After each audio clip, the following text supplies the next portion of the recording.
إعدادي، أهلا بكم. معاكم مستر فادي أيمن، ومعانا سؤالين مهمين في الدرس الأول، القوة والأسس. تمام؟ وكتير بيتلخبط فيهم وبيغلط فيهم. تعال نحلهم بطريقة بسيطة.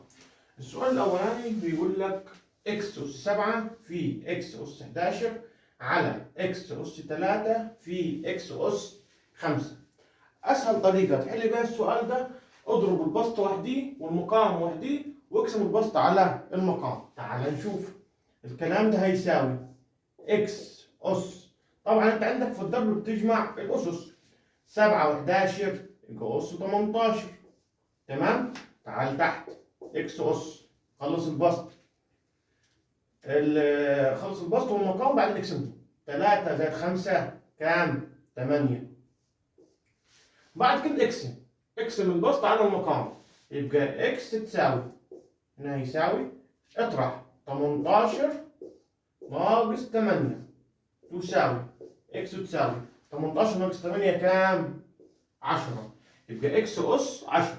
يبقى اسهل طريقه، خلص البسط وحديه والمقام وحديه واقسمهم على بعض. تعال نشوف السؤال ده، عندك فيه سوالب هنا، خلي بالك عادي ولا يهمني، هي اكس اس سالب 6 وسالب 2. خلي بالك انا هنا بجمع عشان ضرب.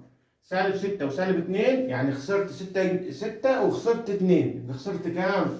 خسرت 8. سالب 8. تحت عندك الاكس سالب 4 وسالب 3 وسالب 4، خسرت 3 وخسرت 4، يبقى خسرت كام؟ خسرت 7. بعدين اكس تساوي سالب 8.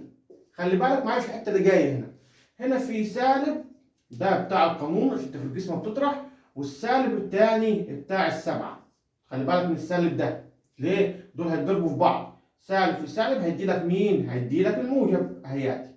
يبقى كده يساوي اكس سالب 8 وموجب 7، يبقى لك كام؟ سالب 1.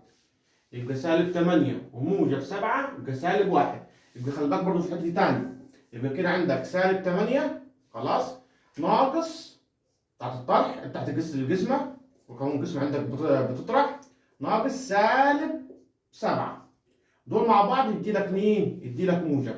سالب 8 وموجب 7 يدي لك كام؟ سالب 1. دي اسهل طريقه تحل بيها السؤال ده. خلص البسط وحديه والمقام وحديه بعدين اقسمهم على بعض.